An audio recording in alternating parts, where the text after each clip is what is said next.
मुअज़्ज़िज़ दोस्तों, ओमान जहां आपको जाकर कई सौ साल पहले का अरब दिखाई देगा। इस मुल्क में आपको आज 2023 में भी ऊंची इमारतें नज़र नहीं आएंगी जैसा कि आपको दुबई या दूसरे मुल्कों में नज़र आती हैं। इस मुल्क में आपको हर तरफ हिस्ट्री और आसार कदीमा नज़र आएंगे। दुनिया का सबसे बड़ा जादूगर क्या इसी मुल्क का था और उसका नाम क्या था? दुनिया में सबसे पहले बनाई जाने वाली जन्नत क्या इसी मुल्क में थी और किस बादशाह ने बनाई? वादी जिन क्या है? दुनिया की सबसे बड़ी सहाबा किराम की कब्र भी इसी मुल्क में मौजूद है और उनका नाम क्या है? ऐसी बहुत सी दिलचस्प और हैरान कुन बातें आपको आज की हम इस वीडियो में बताएंगे। वीडियो को शुरू करने से पहले नए दोस्तों से गुजारिश है हमारे चैनल को सब्सक्राइब और लाइक ज़रूर कर दें और साथ में लगी घंटी के बटन को ज़रूर दबा दें ताकि हमारी हर दिलचस्प और नई वीडियो का नोटिफिकेशन आप तक प्रॉपर पहुंचता रहे। तो चलें वीडियो का आगाज़ करते हैं। ओमान, जिसे मस्कत भी कहा जाता है, ओमान का अगर ऑफिशियली नेम देखा जाए तो सल्तनत ऑफ ओमान है। ओमान का कुल रकबा 3,90,500 किलोमीटर पर मौजूद है जो दुनिया के छोटे तरीन मुल्कों में आता है। इसका ज़्यादातर रकबा पहाड़ी और मैदानी इलाके पर मुश्तमिल है। ओमान एक अरब मुल्क है। जैसे अरबों में बेशुमार गर्मी पड़ती है इसी तरह ओमान में भी बेशुमार गर्मी पड़ती है। एक रिपोर्ट के मुताबिक ओमान में गर्मी की शिद्दत से रोड्स पर लगे हुए साइन बोर्ड्स भी पिघल जाते हैं। ओमान का सबसे बड़ा शहर मस्कत है। अगर इसे एक तरह से सूबा भी कहा जाए तो गलत ना होगा। ओमान में सबसे ज़्यादा आबादी भी मस्कत शहर में ही पाई जाती है। ओमान का दूसरा बड़ा शहर सलाला है जो कदीम तरीन शहर है। इस शहर में जाकर आपको कई हज़ार साल पहले का अरब याद आ जाएगा। ओमान की सबसे बड़ी यूनिवर्सिटी सुल्तान कबूस यूनिवर्सिटी है जो ओमान के शहर मस्कत में मौजूद है। इस यूनिवर्सिटी को सुल्तान कबूस के दौर में 1986 में कायम किया गया। ओमान के लोग इंतहाई सादा हैं जो नीचे बैठकर खाना पीना पसंद करते हैं। इनका लिबास ओमानी कंदूरा और सर पर रंग बिरंगी टोपी या रंग बिरंगा साफा होता है। अगर कभी आपका ओमान जाना हो तो आप देखेंगे कि पूरे ओमान में आपको ऊंची बिल्डिंग्स नज़र नहीं आएंगी। ओमान में बड़ी से बड़ी बिल्डिंग 10 फ्लोर तक है। ज़्यादातर इमारतें 2 फ्लोर की हैं और इमारतों का रंग सफ़ेद या डार्क ब्राउन होता है। अगर ओमान के बॉर्डर्स की बात की जाए तो ओमान के एक तरफ मुकम्मल समंदर लगता है और बाकी 3 जानब सऊदी अरेबिया, दुबई और यमन लगते हैं। ओमान की कौमी ज़ुबान अरबी है। इसके अलावा सबसे ज़्यादा बोली जाने वाली ज़ुबान बलोची और उसके बाद उर्दू और हिंदी आती है। ओमान दुनिया के चंद एक ऐसे मुल्कों में आता है जहां पुरअमन ज़िंदगी गुजारी जाती है। ओमानी लोग इंतहाई मेहमान नवाज होते हैं। आपको इंतहाई इज़्ज़त और मोहब्बत से मिलेंगे।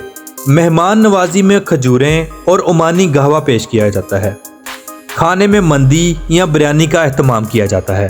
आज 2023 में सबसे ज़्यादा विजिटर्स घूमने के लिए दुबई आते हैं, लेकिन कोई वक्त था जब खलीज की रियासत ओमान में पूरी दुनिया से लोग घूमने आते हैं। लेकिन आज भी दुबई के बाद सबसे ज़्यादा टूरिस्ट खलीजी रियासत ओमान में आते हैं। ओमान की सबसे ऊंची पहाड़ी जबल शम्स है जिसकी ऊंचाई 3010 मीटर है।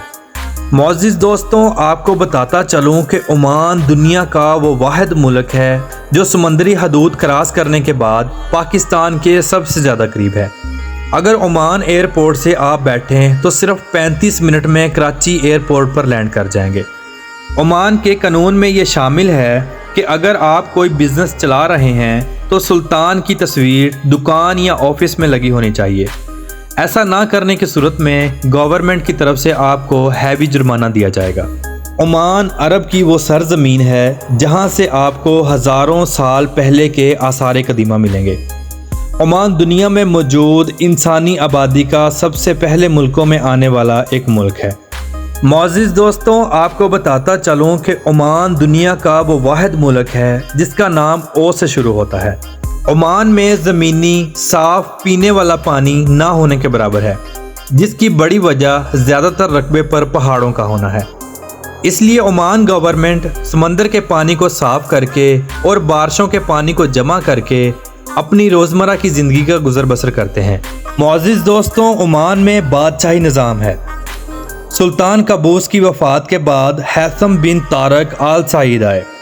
سلطان قابوس کی وفات 10 جنوری 2020 میں ہوئی اور سلطان قابوس کی حکومت سنبھالنے کے بعد عمان نے زمین سے آسمان تک ترقی کی۔ سلطان قابوس تقریباً 50 سال اس ملک کے بادشاہ رہے، جو عمان کے آرمی چیف ہونے کے ساتھ ساتھ کئی عہدے ان کے ہاتھ میں تھے۔ سلطان قابوس کی آج تک کوئی اولاد منظر عام پر نہیں آئی۔ ان کی کئی بیویاں عربی اور ایک بیوی انڈین بھی تھی، اسی لیے آج انڈینز کو عمان میں زیادہ پرائرٹی دی جاتی ہے۔ عمان کے لوگ انتہائی دیسی ہیں۔ یہاں کے لوگ زیادہ تر کچی آبادیوں میں رہنا پسند کرتے ہیں۔ عمان میں آپ کو دور دور تک سبزہ نہیں نظر آئے گا، باقی خوبصورتی کے لیے سڑکوں کی سائڈوں پر لگائے گئے ہاتھوں سے کھجوروں کے درخت اور گھاس ضرور نظر آئیں گے۔ عمان کے شہر مسقط میں آپ کو حضرت مازن بن غضوبہ رضی اللہ تعالی عنہ کا مزار مبارک بھی ملے گا۔ معزز دوستوں، آپ کو بتاتا چلوں، دنیا کا سب سے بڑا جادوگر سامری جادوگر بھی عمان میں تھا۔ عمان کے شہر سلالہ میں آج بھی اس کا محل موجود ہے، جو سامری محل کے نام سے مشہور ہے۔ اس محل میں جانے کی کسی کو اجازت نہیں۔ عمان کی عورتیں آج بھی لمبے عبائے پہنتی ہیں، جن سے ان کے قدموں کے نشان مٹتے رہتے ہیں۔ ان کا کہنا ہے کہ سامری جادوگر اپنے جادوگر سے عورتوں کے پاؤں کی مٹی اٹھواتا، پھر اس پر جادو کرتا تو عورت اس کے قابو میں آ جاتی، پھر اس سے جو چاہے کام لیتا۔ اسی لیے وہ رسم و رواج، وہ روایت آج بھی اسی طرح چلتی آ رہی ہے۔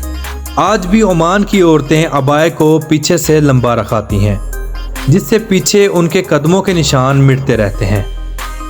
عمان کی کرنسی عمانی ریال ہے، جو دنیا کی تیسری سب سے مضبوط ترین کرنسی ہے۔ ایک عمانی ریال پاکستانی 741.87 روپوں کے برابر ہے۔ پورے عمان میں آپ کو ٹرانسپورٹ کا ایک وسیع نظام ملے گا۔ بہترین ٹیکسی، بہترین بس سسٹم آپ کو پورے عمان میں ملے گا۔ عمان میں میٹرو یا ٹرین کا سسٹم موجود نہیں ہے۔ عمان میں سب سے زیادہ کھیلا جانے والا کھیل اونٹوں کی اور گھوڑوں کی ریس ہے۔ ایک رپورٹ کے مطابق عمان پوری دنیا میں عربی گھوڑوں کی بہترین نسل کو بھی ایکسپورٹ کرتا ہے۔ یہاں کے گھوڑے پوری دنیا میں مانے جاتے ہیں۔ عمان کی 90% آبادی مسلمان ہے، باقی عیسائی اور دوسرے مذہب سے تعلق رکھتے ہیں۔ معزز دوستوں، قوم عاد بھی عمان کے شہر سلالہ میں آباد تھی، جس کے آثار آج بھی سلالہ میں موجود ہیں۔ اس کے علاوہ شداد بادشاہ کی جنت بھی سلالہ میں موجود ہے، جس کے آثار بھی آج تک سلالہ میں موجود ہیں۔ سلالہ ایک انتہائی پرانا شہر ہے۔ اس شہر میں سامری جادوگر کا محل بھی موجود ہے، جہاں پر جانے کی کسی کو اجازت نہیں۔ دور سے دیکھ سکتے ہیں اور آپ اس کی پکچرز بھی بنا سکتے ہیں۔ اس کے علاوہ سلالہ میں حضرت اویس کرنی رضی اللہ تعالی عنہ کا مزار مبارک بھی موجود ہے۔ سلالہ میں حضرت عمران علیہ السلام کا مزار مبارک بھی موجود ہے۔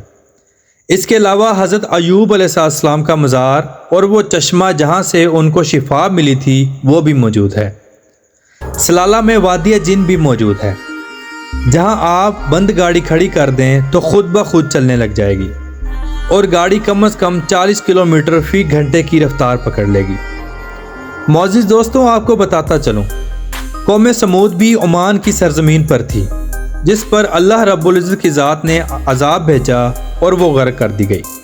پورے سلالہ میں آپ کو بے شمار ایسے مقامات ملیں گے جو آثار قدیمہ اور ہسٹری سے بھرے ہوئے ہیں، اور زیادہ تر وہاں پر اسلامک ہسٹری سے بھرے ہوئے آثارات ملیں گے۔